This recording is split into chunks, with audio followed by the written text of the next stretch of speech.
औरत को अभी अभी पता चला था कि उसे एक जानलेवा बीमारी लग गई है। तभी उसने देखा उसका पति नीरज अपनी पुरानी मोहब्बत पूजा को घर वापस लेकर आया है। बिना पलक झपकाए इस वीडियो को लाइक और सब्सक्राइब करके दिखाओ। चैलेंज है, तुमसे नहीं हो पाएगा।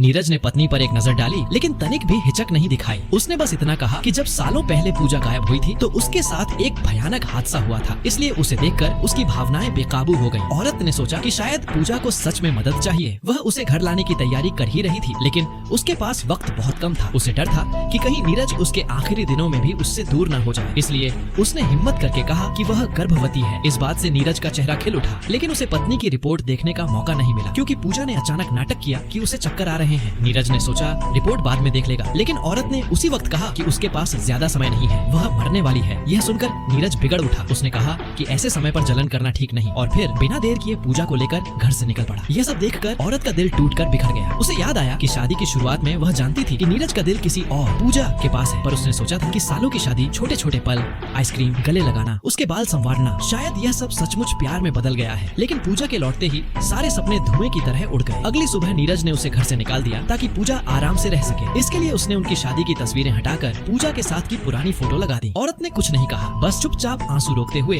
अपना सामान समेटा। जाते वक्त नीरज ने उसे रोका और कहा, यह मेरे माता पिता का फोटो फ्रेम भी ले जाओ। पूजा को डर लग सकता है। औरत हैरान रह गई कि नीरज पूजा के लिए कितना अंधा हो चुका था। नीरज को लगा कि उसकी पत्नी अब कभी वापस नहीं आएगी, लेकिन तभी पूजा घर आ गई। नीरज ने कहा कि वह बिजी है और पत्नी पूजा को घर घुमा दे। जैसे ही नीरज दूर हुआ, पूजा ने अपनी असली शक्ल दिखा दी। उसने नीरज द्वारा दिया हुआ रिंग निकालकर शान से कहा कि नीरज ने उसे तुरंत पहना दिया और वह अब पूरी तरह इस घर पर राज करेगी। औरत ने तुरंत उसका मकसद समझ लिया। पूजा गुस्से से भर गई और उसे थप्पड़ मार दिया। औरत भी पलटकर मारने ही वाली थी, तभी नीरज बीच में आकर पत्नी को धक्का दे देता है। नीरज ने उसके चेहरे पर पड़े निशान देखे और पूजा से सवाल किया। पूजा ने तुरंत रोने का नाटक शुरू कर दिया। नीरज उसकी आंखों में आंसू देखकर पिघल गए और अपनी पत्नी को कहा कि वह पूजा से माफी मांगे। उसने धमकी दी कि उसकी कंपनी भी इसी पर चलती है, इसीलिए कोई उल्टा कदम न उठाए। औरत मजबूरी में पूजा से माफी मांगती है। उसी दौरान उसकी बीमारी के कारण अचानक खून बहने लगता है और वह उल्टी कर देती है। नीरज घबरा जाता है और एम्बुलेंस बुलाता है। पूजा फिर से ड्रामा करने लगती है, लेकिन नीरज पत्नी को छोड़ने को तैयार नहीं होता। तभी पूजा चाल चलती है और कहती है कि शायद औरत ने गर्भावस्था और बीमारी दोनों झूठी बनाई। इसी वक्त नीरज को याद आता है उसकी असिस्टेंट ने बताया था कि औरत अस्पताल में सिर्फ लिवर टेस्ट के लिए गई थी, गायनेकोलॉजी जांच नहीं हुई। नीरज तुरंत उसका हाथ झटक देता है